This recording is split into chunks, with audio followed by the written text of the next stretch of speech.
Gabriel, bom dia, boa tarde, boa noite. Qual é o destaque da semana? Bom dia, boa tarde, boa noite. No destaque eu gostaria de dar, já que a gente ficou 2 semanas sem gravar, é um destaque que não é só dessa semana, mas foi da semana passada, que é o seguinte: a OMS, Organização Mundial de Saúde, está otimista, falou que talvez ainda nós poderemos ter vacinas para a Covid ainda este ano. É uma notícia bacana, né? Não é nada confirmado, não é uma promessa, né? É só uma expectativa que eles colocaram, mas que já traz um pouco de otimismo para a gente. Não é ainda uma perspectiva de vacina para toda a população mundial, seria apenas alguns centenas de milhares de vacinas, né, que provavelmente vão para grupos de risco, profissionais de saúde, e a cobertura mundial total, né, de bilhões e bilhões de vacinas seria só para 2021. Talvez no final de 2021 nós teríamos a população mundial inteira imunizada, mas no cenário que nós estamos, eu acredito que só de ter alguma perspectiva isso já deixa as pessoas um pouco mais animadas, né?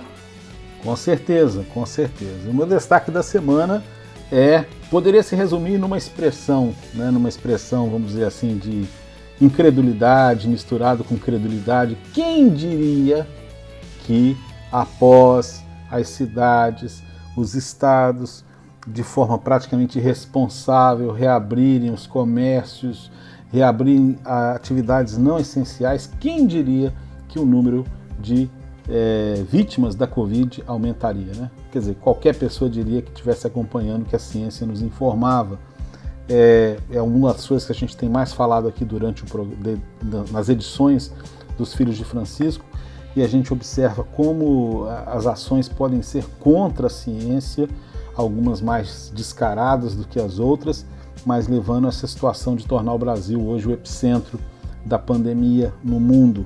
É algo extremamente doloroso, e o que mais, confesso a vocês, que mais me angustia, que mais me entristece, que mais me faz doer, né, é o fato de que muitas mortes poderiam estar sendo evitadas se tivéssemos seguido o bom senso. Apenas isso. Parece que no Brasil a gente tem que ir pelo lado mais difícil, a gente poderia, pelo contrário, a gente poderia estar de fato reabrindo o comércio agora, como em outros países aconteceu, mas essas idas e vindas no isolamento social nos levou a essa tragédia que nós estamos presenciando. Pode falar, Gabriel.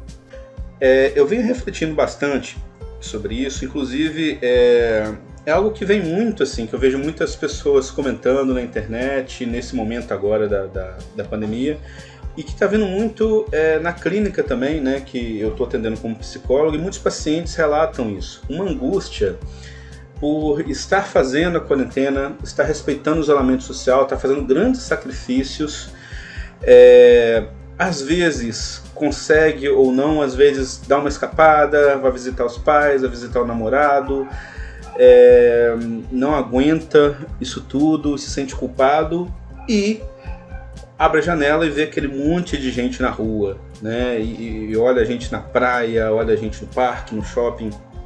Eu queria deixar um recado para todo mundo que se sente assim nesse momento. Nós estamos, como o Luiz falou, um momento de caos no país, né? A gente, além de estar com esse desafio grande do vírus, a gente está sem governo, sem ministro da saúde, os governos locais, cada um adotando uma estratégia diferente, sem rumo. Então, é uma carga muito pesada que cada um de nós, nesse momento, está enfrentando, ter que decidir individualmente o que é o melhor a ser feito para preservar a própria vida, a vida das pessoas que ama e a vida de pessoas que nem conhece muitas vezes, né? E isso é uma carga muito pesada, um fardo muito grande, né, a gente carregar, né, e que dá uma angústia muito grande, principalmente quando a gente tem essa sensação de que não está adiantando nada porque outras pessoas não estão fazendo nada. Mas ao mesmo tempo, é interessante a gente prestar atenção no seguinte: está terrível, nós estamos num número gigantesco de casos, acho que hoje, eu nem sei, mas agora, enquanto a gente está gravando, está em torno de 55 mil casos, se não me engano. Mas 55 mil mortes, né? Isso, desculpe, 55 mil mortes. Mas nós devemos lembrar que as projeções mais otimistas que nós tínhamos no princípio do Imperial College, dos estudos, né, rebuscados que fizeram sobre a situação do Brasil, era que se nada fosse feito, nós chegaríamos no mínimo a 1 milhão de mortes, tirando as mortes secundárias decorrentes da superlotação do sistema de saúde. Ou seja, nós conseguimos sim achatar essa curva um pouco. Nós, por incrível que pareça, o que nós fizemos surtiu efeito. Os casos estão aumentando muito, mas num ritmo muito melhor, muito mais devagar do que poderia ter acontecido. E o fato de nós continuarmos em casa, quem puder ficar em casa, né, nesse momento, vai ainda fazer mais resultado. Tem uma calculadora que eu cheguei a fazer um teste aqui. Alguém podia fazer em português, que seria muito bacana, mas uma pessoa que fica em casa, segundo esse cálculo que eu vi aqui, uma pessoa que fica em casa por um mês, ela pode até mesmo fazer com que 14 vidas sejam poupadas.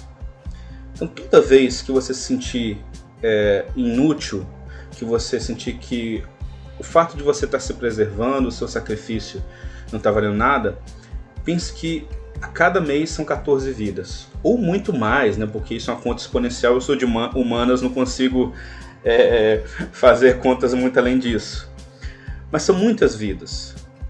E mesmo se a gente, por uma questão até de saúde mental, às vezes se sentir tentado a fazer alguma coisa, a visitar uma pessoa que ama, sabe, a sair sem tanta necessidade assim, que a gente não se culpe por causa disso também, porque uma vez ou outra a gente vai ter que fazer isso. Talvez a gente fique 1 ano, 2 anos nisso ainda, então a gente não vai aguentar se a gente não fizer isso. Mas que a gente não caia no pensamento de 8 ou 80.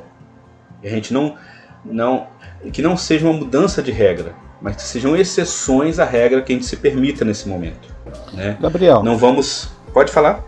Gostaria de acrescentar no que você está falando o seguinte: em vários países do mundo foram criados protocolos para as pessoas se encontrarem. Olha. Inclusive, se não me engano, na Holanda, eles têm um protocolo de que você pode encontrar 2 pessoas e apenas essas 2 pessoas. Ou 2 pessoas podem encontrar 2, um total de 4.